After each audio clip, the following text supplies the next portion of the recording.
On a voulu surprendre le travailleur, faire en sorte qu'il ait l'impression que revenir au centre-ville, c'était pas comme avant.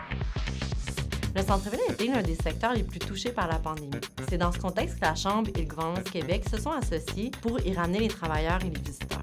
J'aime travailler au centre-ville. C'est un catalyseur d'actions concrètes qui ont été déployées rapidement dans un contexte de relance. On a voulu miser sur les forces du Grand Montréal. Puis une des forces, c'est la créativité, c'est les talents, les artistes. Et c'est devenu Récréation. Récréation, c'est 14 projets, dans des lieux qu'on appelle privés ou semi-privés. L'idée, c'était d'amener les travailleurs à prendre des récréations, à prendre des pauses au cours de leur journée, également à en profiter entre collègues pour susciter des activités qui pouvaient les retenir un peu plus longtemps. Normal Basket, c'est assez simple, c'est un terrain de basket interactif. Ce qui est super, c'est que s'il n'y avait pas eu cet appel à projet puis tout ce programme, on n'aurait jamais eu l'idée d'aller là.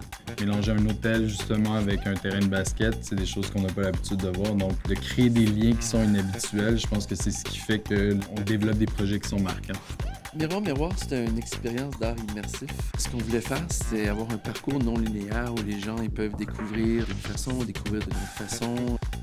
Les fleurs, pour moi, c'est venu intuitivement. Henri Matisse disait « Les fleurs sont partout pour qui veut bien les voir ».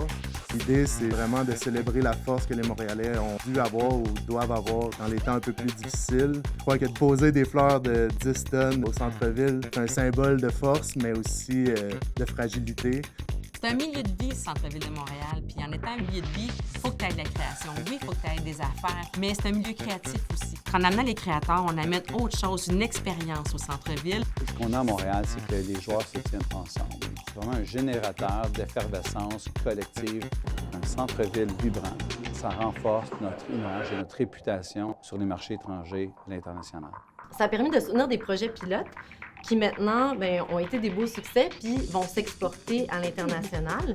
Ça génère aussi un trafic des gens peut-être qui viennent pas au centre-ville habituellement, qui redécouvrent de nouveaux lieux au centre-ville. L'impact global de Récréation, c'est un ingrédient important dans une recette beaucoup plus vaste. De ramener les travailleurs, faire en sorte que les jeunes y voient de l'intérêt, de nourrir ce que c'est que de travailler au centre-ville.